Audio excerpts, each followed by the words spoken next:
Alors maintenant, j'ai le plaisir de vous présenter un autre Valaisan, un enfant de Grimizua, qui va aussi revenir en Valais l'année prochaine. On est très content d'avoir ces deux jeunes Valaisans, formés en diabétologie, endocrinologie, au CHUV, excellente formation, le docteur Yann Vunier. Et je te remercie Yann de nous parler de l'insuline, toutes les questions concernant l'insuline. N'hésitez pas après à poser des questions qui vous tracassent sur les injections d'insuline. Merci. Voilà, merci. Donc voilà, comme a dit le docteur Petite, j'ai grandi à Grémisois, j'ai fait la majeure partie de ma formation à Lausanne. J'ai fait un peu plus fort. Comme ça va mieux. Encore plus fort. Ça marche. Et puis j'ai fait une petite partie aussi de ma formation 2 ans en Valais dans le service de médecine interne. Voilà. Et je vais m'installer d'ici le début de l'année prochaine entre Sion et Sierre. Voilà. Du coup, je vais vous parler de l'insuline. Alors, je pense que certains parmi vous ont ce traitement, d'autres ne l'ont pas. Le but, en fait, pour ceux qui n'ont pas ce type de traitement, c'est un peu d'en parler, peut-être de le dédiaboliser, mais tout en parlant aussi des effets un petit peu plus complexes de ce traitement. Et puis pour ceux qui ont déjà un traitement avec de l'insuline, eh ben, reprendre certaines bases. Voilà. Du coup, je vais aborder 3 sujets. Déjà, c'est l'insuline, ce que c'est et comment ça fonctionne dans le corps, et comment c'est produit. Ensuite, comment on l'utilise sous forme de traitement, et ensuite les effets indésirables de l'insuline. Du coup, l'insuline, qu'est-ce que c'est? Déjà, c'est une substance qui a été découverte il y a un siècle dans un laboratoire au Canada.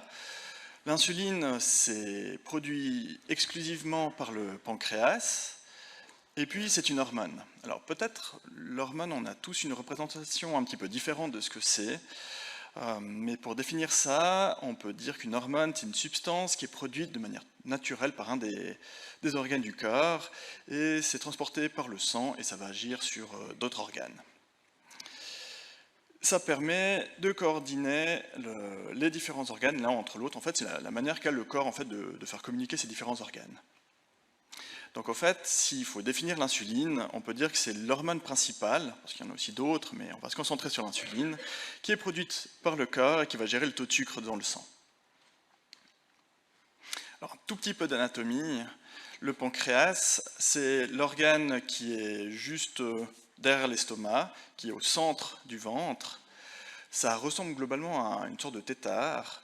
Il y a une tête et une queue, c'est comme ça qu'on différencie les différentes parties du pancréas. Le pancréas a deux jobs.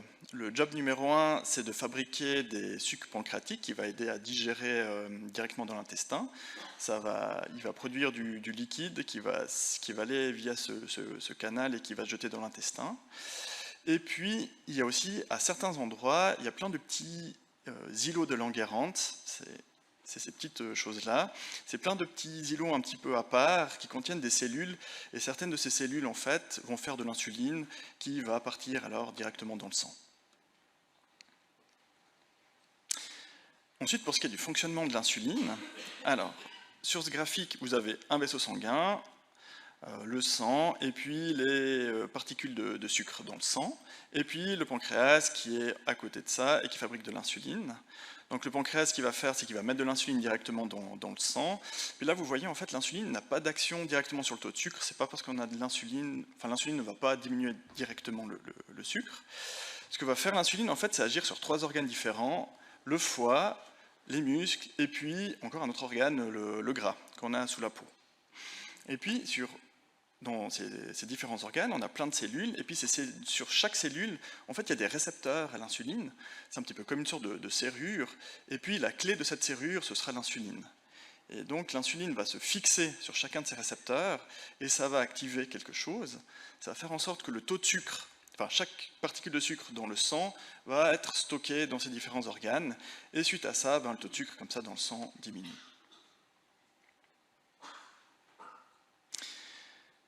Ensuite, le pancréas, en fait, va fabriquer de l'insuline et on mettre dans le sang,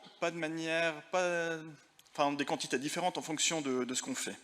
Alors, sur ce schéma, vous avez verticalement en fait la quantité d'insuline que le pancréas fabrique, et puis horizontalement, ça représente un peu une journée.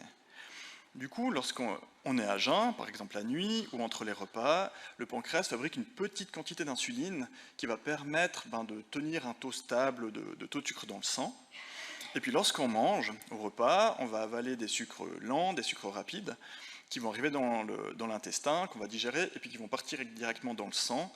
Et puis là, le pancréas il va devoir faire des shoots d'insuline supplémentaires pour pouvoir absorber et stocker correctement en fait, les différentes, le sucre qu'on a avalé. Puis bien entendu, s'il y a des collations entre les repas, il y aura des pics d'insuline en plus. Voilà, ça c'est un petit peu pour savoir qu'est-ce que c'était l'insuline, comment ça fonctionne et comment c'est produit par le corps. Ensuite, l'insuline, lorsqu'on l'utilise comme traitement, alors déjà pourquoi est-ce qu'on le prescrit? Alors on en prescrit déjà quand les glycémies sont constamment trop hautes. Ça c'est souvent un signe que le pancréas est complètement essoufflé, qu'il n'est plus capable de fabriquer suffisamment d'insuline. Et donc, dans certaines situations, en fait, on n'a pas trop le choix, on doit donner des injections d'insuline pour contrôler le taux de sucre. Ça peut être permanent, ça peut aussi être parfois des traitements temporaires, mais dans certaines situations, on n'a pas trop le choix, on ne peut pas aller avec des médicaments par la bouche. Et puis, on prescrit aussi parfois de l'insuline, parce qu'il n'y a pas d'autre alternative avec un médicament par voie orale. Premièrement, parce que parfois, des médicaments pour le diabète, par voie orale, il y en a une certaine quantité. Si on a prescrit à peu près tous les différents types, on ne peut plus les prescrire et on ne peut plus que rajouter l'insuline. Et puis, un problème qui est malheureusement assez présent dans le diabète, c'est qu'il y a parfois il y a des contre-indications pour certains médicaments. C'est surtout quand les reins fonctionnent moins bien. Typiquement, si je dois prendre un exemple, typiquement la metformine, que peut-être vous avez, on peut la donner quand les reins fonctionnent bien, on doit diminuer le dosage quand ça fonctionne un peu moins bien, puis à partir d'une certaine fonction des reins, on doit l'arrêter complètement. Et dans ces situations-là, parfois, on est un petit peu limité dans les choix de traitement, et l'insuline a cet avantage qu'il ne pose pas problème si les reins fonctionnent moins bien. Ensuite, l'insuline sous quelle forme?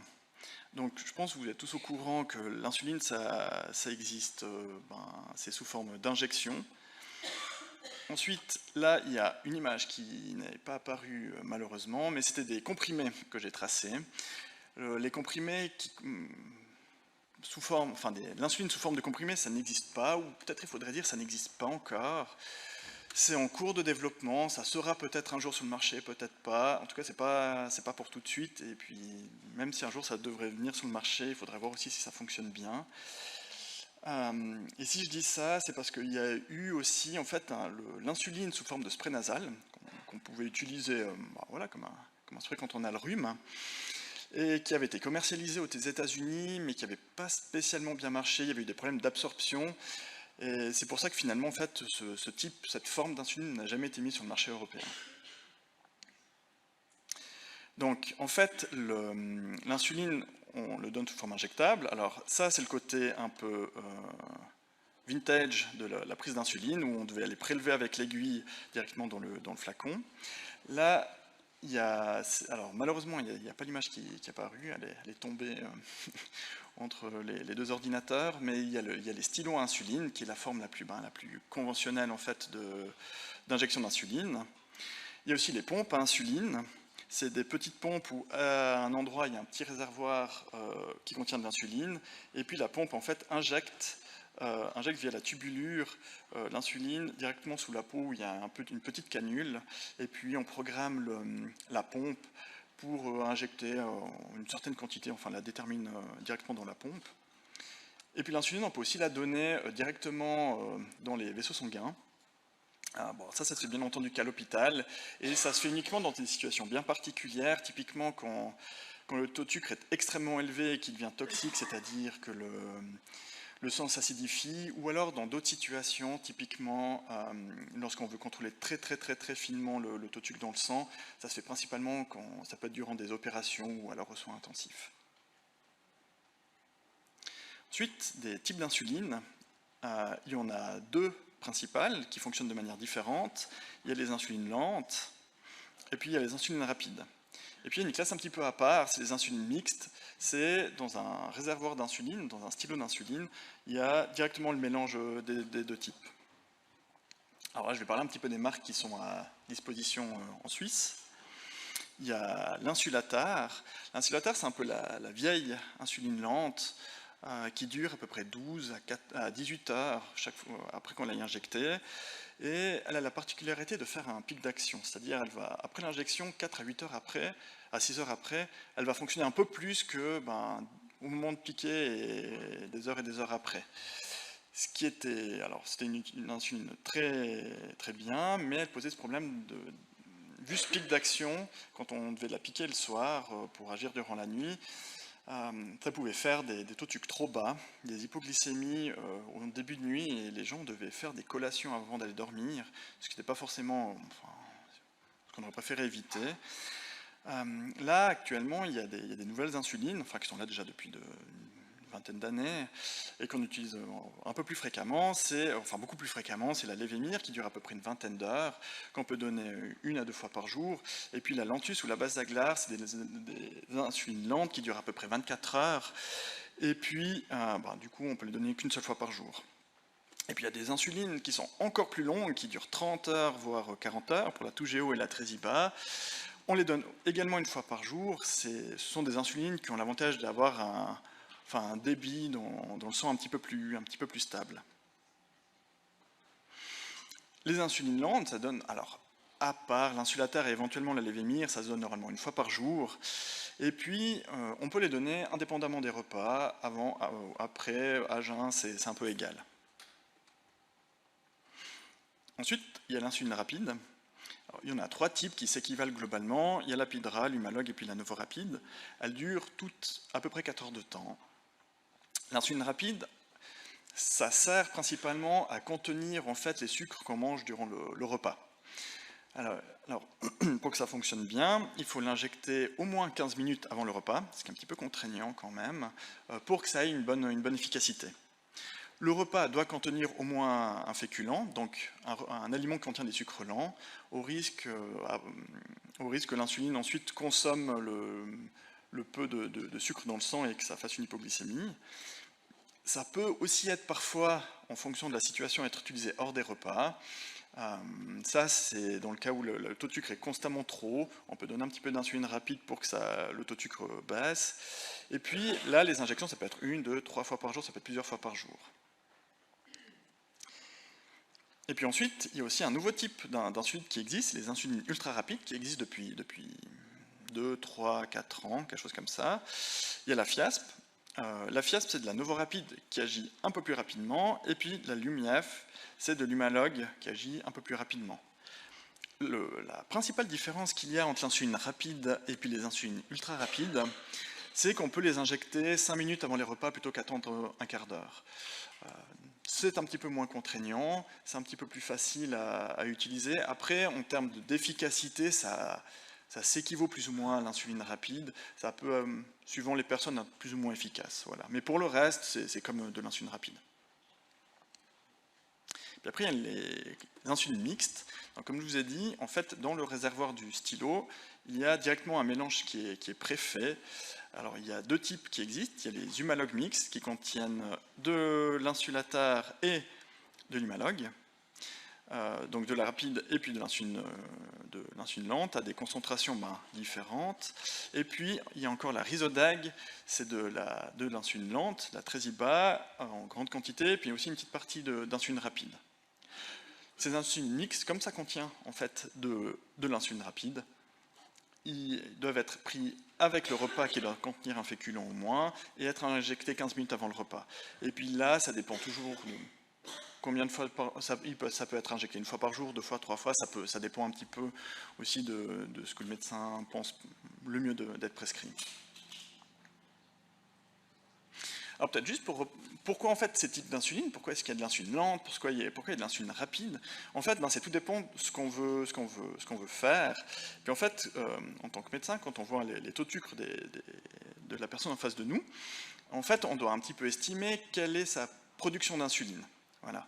Alors, quelqu'un, typiquement, qui a... Quand le taux de sucre est globalement stable, avec des comprimés, ben, ce qui va se passer dans son corps, c'est que ben, finalement, ça va se passer... son pancréas va faire de l'insuline un petit peu comme prévu. Il y aura les médicaments qui vont soutenir le pancréas pour la production, qui vont augmenter l'efficacité entre guillemets de l'insuline. Et puis, voilà, ce sera globalement ça. Quand on donne de l'insuline lente, en fait, on va surtout agir sur la sécrétion de base, enfin, celle qui est produite tout le temps durant toute la journée. On va surtout agir là-dessus, mais lors des repas, ce sera le pancréas qui va faire la majorité du job, et puis qui va contrôler le taux de sucre. Et puis lorsqu'il y a de l'insuline lente et de l'insuline rapide, eh bien, à ce moment-là, ce qu'il y aura, c'est qu'on aura la lente qui sera toujours là pour éviter que le taux de sucre monte entre les repas, et l'insuline rapide, en fait, prendra le relais, entre guillemets, du pancréas pour éviter que le taux de sucre s'élève trop durant les repas. Et là en haut, comme vous voyez dans le schéma, je voulais aussi illustrer que quand on donne une insuline lente et rapide, souvent c'est le signal qu'il y a un manque de production en fait, d'insuline par le pancréas, qui peut survenir pour des raisons X ou Y. Une des raisons, ça peut aussi être un petit peu le vieillissement du diabète avec le temps, le pancréas il peut s'essouffler. Alors là je vais venir sur du côté très pratique. Ça, c'est un stylo d'insuline avec les différentes pièces. Donc en fait, on a un réservoir qui contient directement le liquide qui contient l'insuline, un piston qui va pousser l'insuline, et puis les aiguilles qu'on va mettre au bout, où il y a un caoutchouc, où on va piquer, là, on a une aiguille qui va piquer à l'intérieur, et puis là, l'aiguille qui va piquer directement à l'extérieur. On a ici une petite fenêtre sur laquelle on va pouvoir régler la dose. Là, il y a une petite molette qui permet de régler la dose qu'on veut d'insuline. Et puis ensuite, un bouton avec lequel on va injecter. Au niveau des aiguilles, en fait, on prescrit d'habitude des aiguilles qui font 4 à 5 mm le plus souvent. Ça permet, en fait, là où vous avez la peau, ça permet de piquer directement dans le gras qu'on a tous sous la peau. On arrive très rarement, dans le muscle. Pour arriver dans le muscle, c'est souvent chez les personnes qui sont vraiment très maigres. En règle générale, on arrive toujours comme ça sous la peau. Et on dépose le liquide à l'intérieur du tissu graisseux, et puis les vaisseaux sanguins vont capter ensuite l'insuline, et puis ça va être réparti dans le corps. On peut piquer derrière les bras, au niveau du ventre, et puis au niveau des cuisses. Quelque chose qui est important aussi de faire, c'est de varier les endroits, d'éviter de piquer toujours au même endroit. Ça peut créer des petites boules de graisse à force sous la peau. J'y viens après, je vous expliquerai aussi après pourquoi on veut éviter ça. Mais voilà, ce qui est important, c'est de bien varier les sites d'injection. Quelque chose qui est aussi important par rapport à l'insuline, c'est de bien la conserver. En fait, c'est quelque chose d'extrêmement fragile. Il faut la conserver, en fait, quand on ne l'utilise pas, en fait, les stylos d'insuline, souvent on achète par paquet de 5 stylos. Il faut la conserver au frigo entre 2 et 10 degrés. Et puis dès qu'on commence à utiliser un stylo, on peut le garder à température ambiante. Alors là, j'ai mis une table de chevet ou la cuisine, enfin un endroit en tout cas facile d'accès où on a l'habitude de passer, et puis on n'oubliera pas ensuite d'utiliser le stylo. Après un mois à température ambiante, il faut partir du principe que l'insuline, elle va être dégradée au sein du stylo. Elle ne devient pas toxique, elle perd simplement de son efficacité. Alors elle va aussi perdre de son efficacité lorsqu'on a plus de 30 degrés, ce qui peut poser parfois un problème lorsqu'il y a les canicules en été. Donc à ces moments-là, ce qu'on peut faire, c'est garder l'insuline un peu plus longtemps au frigo, et puis la sortir 15 minutes avant de devoir faire l'injection. Si l'insuline est froide, elle n'est pas forcément dangereuse, c'est juste un peu plus désagréable de se piquer sous la peau. Et puis, ce qu'il faut aussi éviter, c'est de la congeler. Si on la congèle, elle sera très vite détruite. Alors, il faut éviter de la mettre au congélateur pour la conserver, ça me semble évident. Le piège, c'est l'avion. Si quelqu'un qui va mettre son insuline en soute, il y a le risque en fait, que l'insuline se gèle à 10 000 mètres d'altitude. Il vaut mieux la garder en fait, directement dans la cabine. Voilà, j'aborde le dernier sujet, c'est un peu les effets indésirables de l'insuline. Je vais aborder en fait les 4 principaux, et commencer par le moins grave. Quand on se pique, en fait, ça peut faire un peu des petits hématomes sous la peau. Ça peut arriver quand on attrape un petit vaisseau, ça peut arriver plus ou moins fréquemment, mais en dehors de problèmes esthétiques, ça ne va pas poser plus de problèmes que ça. Ensuite, ça provoque aussi une prise de poids, et ça c'est peut-être une des raisons pour laquelle on ne prescrit pas forcément de l'insuline si ce n'est pas nécessaire. Comme vous pouvez vous douter, chez les personnes qui ont du diabète, on préfère qu'il y ait une perte de poids plutôt qu'un gain. Et puis pourquoi il y a cette prise de poids avec l'insuline? Déjà parce que mieux on contrôle le diabète, et plus on a le risque de faire augmenter le poids. Tout simplement, quand le taux de sucre est trop élevé, on va l'uriner, donc on va perdre de l'énergie. Si le taux de sucre est mieux, on va garder le sucre dans son corps, et du coup on va le stocker. Quand on a des hypoglycémies, donc des taux de sucre trop bas, le traitement c'est de manger du sucre. Donc si on a trop d'hypoglycémie, on doit manger plus de sucre, et du coup ça fait prendre du poids. Et puis l'insuline, ça stocke l'énergie, c'est en effet ce qu'on dit anabolisant. C'est pas comme la testostérone, ça fait pas croître les muscles, ça fait plutôt croître le tissu graisseux, et c'est un peu ce mécanisme qui fait prendre du poids. Puis après, on peut s'attendre à ce que la prise de poids soit de l'ordre de 3 à 5 kg, ça peut beaucoup changer d'une personne à l'autre. Quelqu'un qui a peu d'hypoglycémie, typique, et puis qui a un diabète relativement bien contrôlé, il aura beaucoup moins de prise de poids que quelqu'un qui fera beaucoup d'hypoglycémie et puis qui a un diabète qui est très décompensé. Après, il y a l'hypodystrophie. L'hypodystrophie, c'est le terme compliqué et médical pour parler des petites boules de graisse qui apparaissent sous la peau quand on pique trop au même endroit. Ça apparaît vraiment juste sous la peau, ça peut être tout petit et passer un peu inaperçu. C'est pour ça que quand on a de l'insuline, le médecin assez régulièrement il va aller palper les parties du corps où on s'injecte de l'insuline pour s'assurer qu'il n'y ait pas de ces petites boules. Je ne sais pas si on voit. On voit encore. En fait, chez certaines personnes, ça peut faire des choses un peu plus massives. Ça, c'est certainement quelqu'un qui devait se piquer probablement un peu au même endroit de part et d'autre du nombril. C'est pas spécialement dangereux, ça fait une boule, c'est pas du tout un cancer, ça peut pas se transformer en cancer du tout. Par contre, le problème, c'est quand on pique de l'insuline là-dedans, l'insuline peut agir trop vite, plus lentement, on sait plus trop comment elle agit et ça peut poser problème.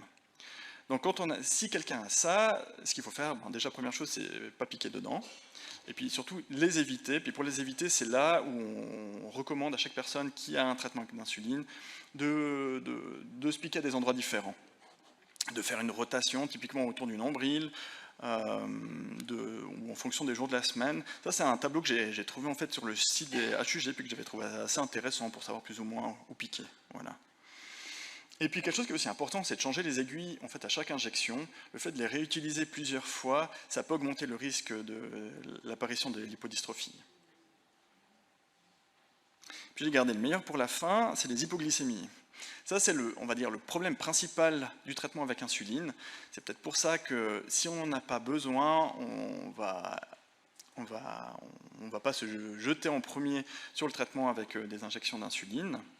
Alors pour ceux qui ne savent pas, l'hypoglycémie, c'est quand on a une glycémie qui est inférieure à 4.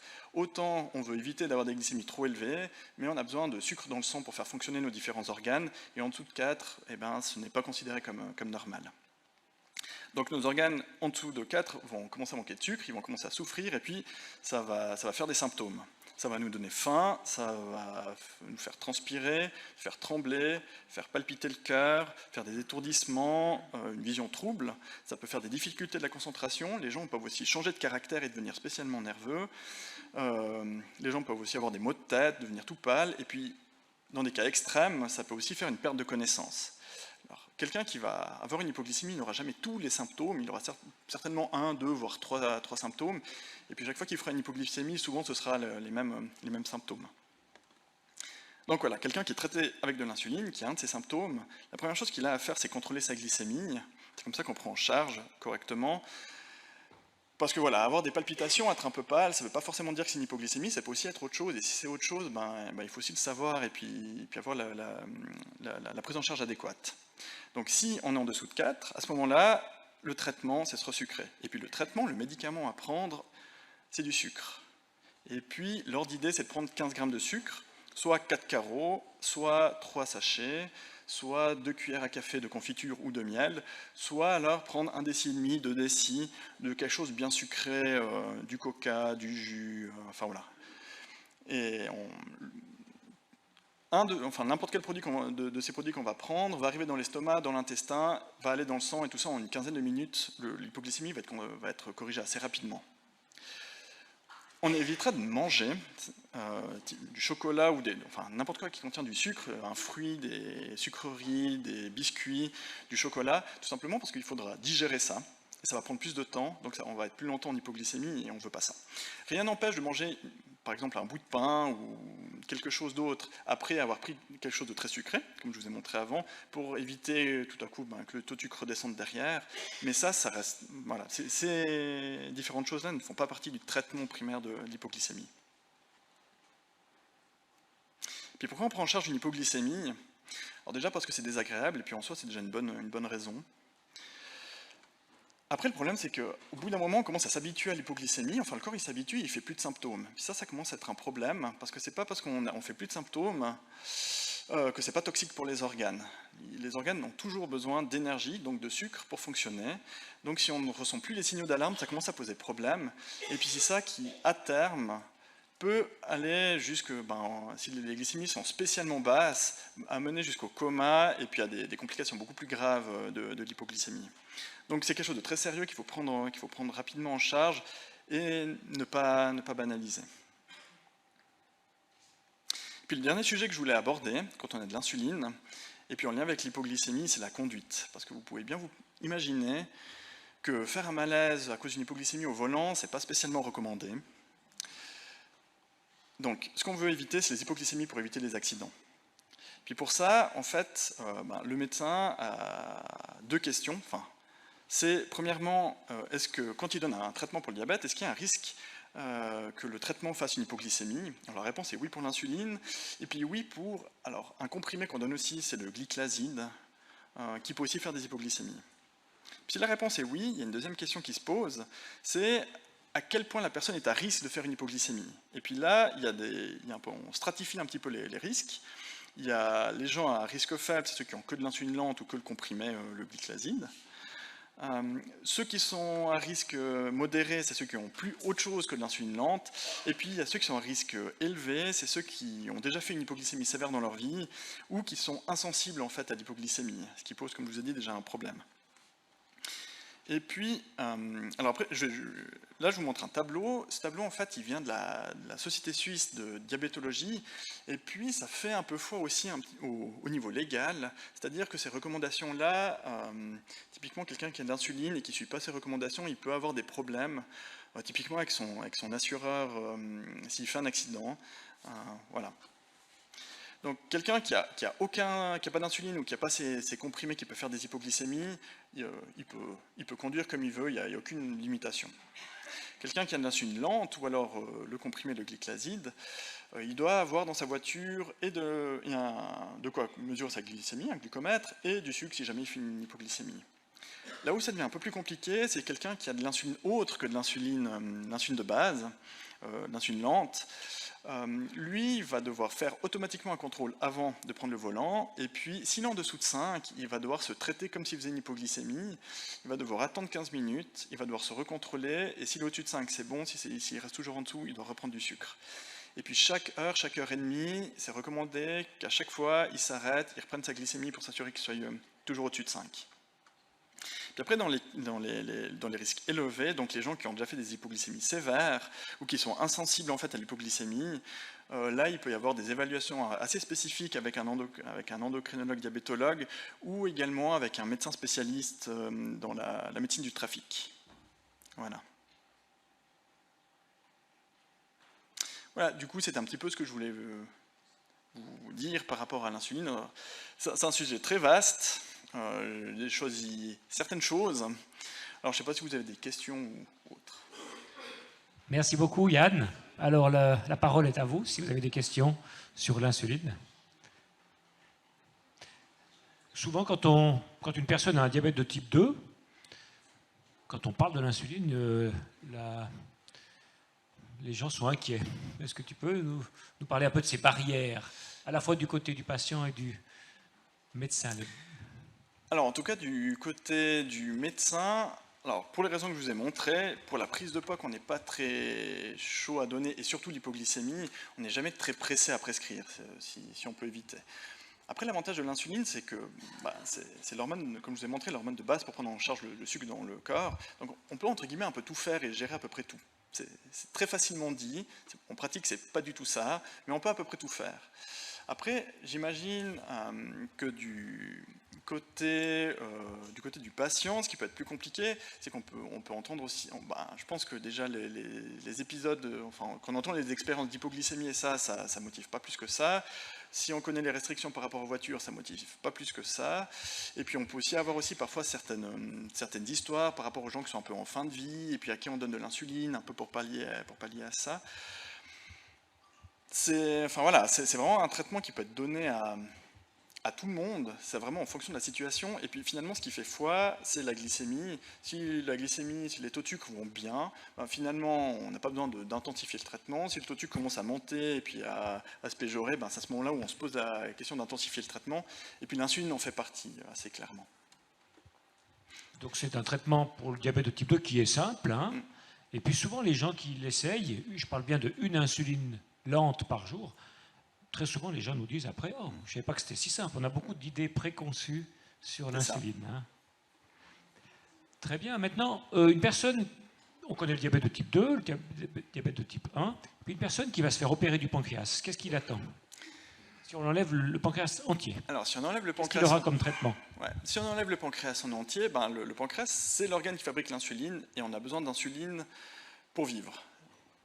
Donc quelqu'un qui n'a plus de pancréas doit prendre de l'insuline parce que, comme je vous disais, les comprimés qu'on peut prendre ou les autres injections qui ne sont pas de l'insuline qu'on peut prendre pour gérer le diabète, ça va entre guillemets renforcer le pancréas pour faire sécréter de l'insuline ou alors rendre l'insuline plus efficace. Mais si on n'a plus, on n'aide rien et on n'améliore rien. Donc là, il n'y a plus trop le choix, c'est des injections d'insuline et là, l'anthérapie parce que le pancréas, il n'y a plus le pancréas qui est là pour aider. Très bien. Des questions? Oui? L'insuline et le sport. C'est une bonne question. Ça mériterait tout un chapitre aussi. En fait, si on encourage de faire du sport, alors, chez les gens qui ont du diabète, mais en réalité chez tout le monde, c'est que le fait de faire du sport au niveau des muscles, comme je vous ai montré, le muscle est un des organes qui va capter le sucre. Quand on fait du sport, le muscle va devenir beaucoup plus sensible à l'insuline, c'est-à-dire il y aura besoin de moins d'insuline pour qu'il capte plus de sucre. Donc, quand on n'est pas traité avec de l'insuline, le corps il va s'adapter. Si d'un coup le muscle est très sensible, le pancréas il fait un peu moins d'insuline et puis tout se gère bien. Si on est traité avec de l'insuline, là on va s'injecter une dose fixe et ce qu'on s'est injecté va forcément fonctionner. Et là il y a un peu plus de risque de faire des hypoglycémies. Alors, ça, c'est un sujet, je dirais, typiquement, quelqu'un qui fait du sport, ça va beaucoup dépendre aussi de l'intensité du sport, c'est ça que je veux aussi dire. Quelqu'un qui va marcher, puis un jour il va se mettre soudainement à courir, ça peut changer assez radicalement en fait le traitement d'insuline. Ça typiquement, alors c'est tout à fait faisable, mais c'est quand même un petit challenge. Ça vaut la peine d'être bien coaché en fait par son médecin, ou alors éventuellement par une infirmière en diabéto, ça dépend aussi un peu de la situation, mais ça vaut la peine d'être bien entouré si on change radicalement en fait sa manière de faire de l'activité physique. Question? Oui? Oui, c'est aussi la question, les yeux, de faire contrôler les yeux. Voilà, donc monsieur posait la question s'il faut contrôler les yeux. Donc c'est pas tout à fait l'insuline, mais...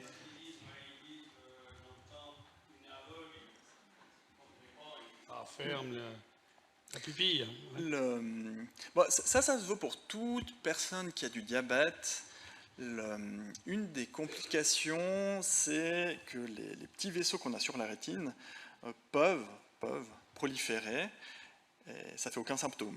Ça passe complètement inaperçu, mais ça peut proliférer, jusqu'à un jour où tout d'un coup, il y a un de ces vaisseaux qui peut tout d'un coup se rompre, puis si ça saigne dans l'œil, voilà, on va clairement moins bien. Il y a souvent des prises en charge chirurgicales au niveau de l'œil, ça peut aussi provoquer des glaucomes. Donc en fait, on préfère faire des contrôles 1-2 fois par an, ça dépend un peu de la situation, pour anticiper les choses et traiter avant qu'il y ait les complications graves et qui peuvent être directement porter atteinte à la structure de l'œil, à la vue.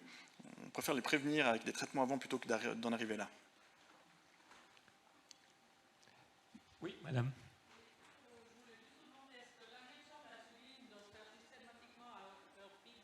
Est-ce que l'injection de l'insuline doit se faire à heure fixe, systématiquement?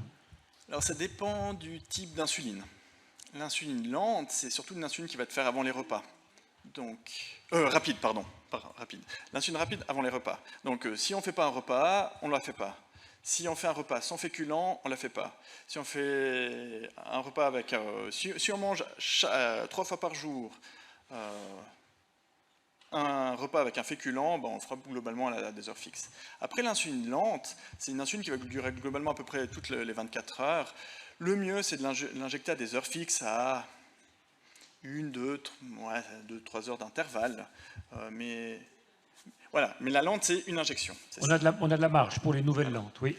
Mais puis après, plus elles sont longues, ben, typiquement, il y a je l'ai montré, il y avait la... Hop, je vais reprendre directement, c'est plus simple. C'était où?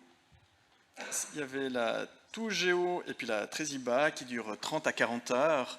Ben, typiquement, on a un petit peu plus de marge. Avec la Lantus, la Basaglar, on aura un petit peu moins de marge. Voilà. Parfois, c'est ce qui fait qu'on va prescrire plutôt l'une que l'autre.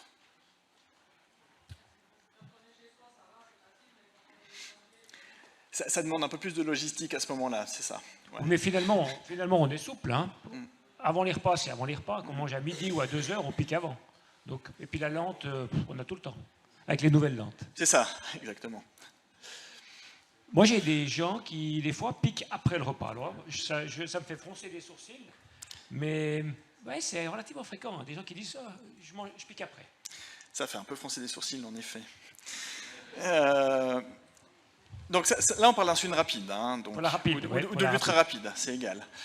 Ce qu'il faut se dire, c'est qu'on mange, la nourriture arrive dans l'intestin, on digère, et puis le taux de sucre arrive, puis le sucre arrive dans le sang, puis la glycémie augmente. Quand on injecte de l'insuline, ça va prendre un petit peu de temps à agir. On va dire, l'insuline sera beaucoup plus efficace quand on la pique avant, parce que le taux de sucre va monter progressivement, le taux d'insuline va monter progressivement, puis les deux, globalement, ils vont un peu travailler de concert, et puis la glycémie, elle va rester stable. Si on pique après, le taux de sucre va monter, l'insuline, elle va arriver par après, et puis le taux de sucre, le pic sera beaucoup plus haut, et puis il ne va pas forcément redescendre aussi bien qu'espéré. Alors, quelqu'un qui typiquement a oublié de faire son injection d'insuline rapide avant de manger, et puis il y pense juste après, il vaut mieux qu'il la fasse après que pas du tout. Mais si c'est possible de le faire avant, l'injection sera beaucoup plus efficace à ce moment-là. Oui.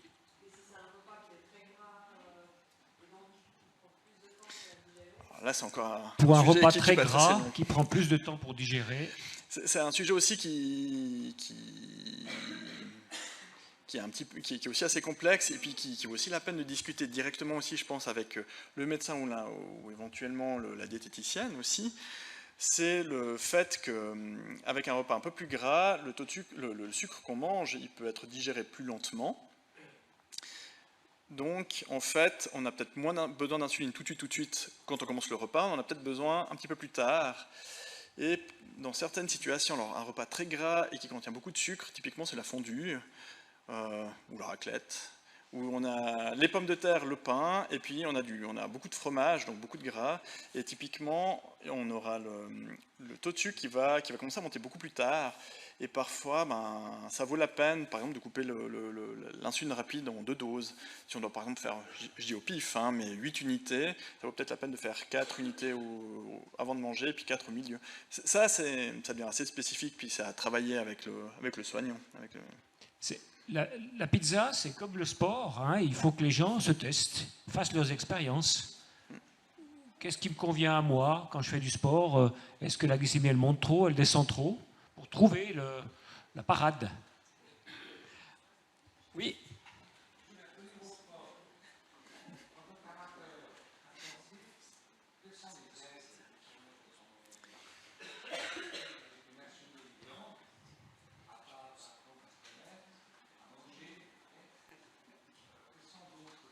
monsieur aimerait des aides pour le sport quand on a une insuline lente. Alors, il sait déjà qu'il faut manger, qu'il doit se contrôler. Un truc alors, très important, c'est se contrôler. Ça, c'est déjà ça. Et typiquement, quelqu'un qui va faire de l'activité physique, parfois c'est bien que son taux de sucre soit plus haut, 6, 7, 10, je ne sais pas, de glycémie, ça dépend un petit peu de ce qu'il va faire ensuite. Donc c'est bien de contrôler avant pour savoir où est-ce qu'il en est, éventuellement faire une collation avant. Après, maintenant, la chose qui se fait de plus en plus, les gens qui ont de l'insuline lente et rapide, ce qu'on peut surtout faire, c'est de mettre des capteurs de glycémie qui permettent d'enregistrer le taux de sucre en continu. Ça permet de se contrôler assez rapidement. De plus en plus, en fait, ces capteurs, ils ont aussi des alarmes. Donc on peut régler ces alarmes, puis à partir de certaines valeurs, ça va vibrer, puis on saura qu'on peut agir à ce moment-là. Mais pour beaucoup, c'est l'expérience en fait qui va jouer un rôle de savoir. On commence, on voit ce qui fonctionne, ce qui fonctionne pas, et puis après on arrive à trouver un rythme. Après, ce qui est toujours compliqué dans le diabète, c'est que parfois on fait 100 fois la même chose et la 101e fois, on ne comprend pas pourquoi, on a mangé la même chose, on a bougé la même chose, on est dans le même état d'esprit et pourtant ça va moins bien. Enfin, il y a toujours un peu des exceptions, mais l'habitude, l'expérience, ça joue pour beaucoup, enfin, ça fait une grande part du travail. Et le contrôle du taux de sucre, beaucoup aussi. Oui. J'ai juste envie de rajouter par rapport à ça, c'est d'avoir vraiment toujours du sucre avec soi quand on part, quoi. Même une petite promenade, il faut avoir le sucre avec, parce que... Pas se laisser surprendre par une hypo quand on est en promenade. Peut-être globalement, les recommandations pour la voiture, qui disait quelqu'un qui a de l'insuline lente, qu'il ait toujours dans sa voiture du sucre et puis de quoi contrôler sa glycémie, ça vaut peut-être aussi pour n'importe quelle situation, du moment qu'on marche, du moment qu'on est n'importe où en fait. Qu'on ait à disposition de quoi contrôler sa glycémie et puis son sucre. Là, le plus simple, c'est d'avoir des sachets de sucre. Enfin, je voyais certaines personnes qui étaient avec leurs 3 sachets et puis leur glucomètre dans une petite trousse, qui avaient ça dans leur sac, dans leur poche, éventuellement dans la banane, mais ça permettait d'être toujours assez... d'être prêt si jamais il y avait un problème, c'est la manière la plus sûre, je pense. Oui.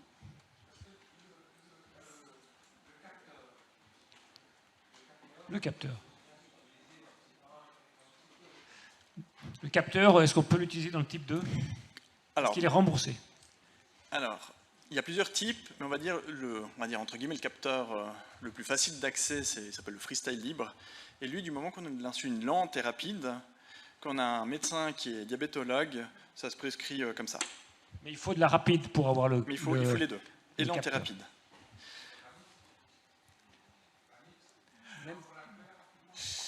Alors si on va... Après ça devient il faut regarder dans les détails, parce que là on rentre aussi dans de la sécurologie. Et puis théoriquement c'est quand on donne de la rapide qu'on adapte en fonction de sa glycémie. Donc si on rentre dans les détails, normalement il faudrait donner et de la lente et de la rapide et pas forcément de la mixte.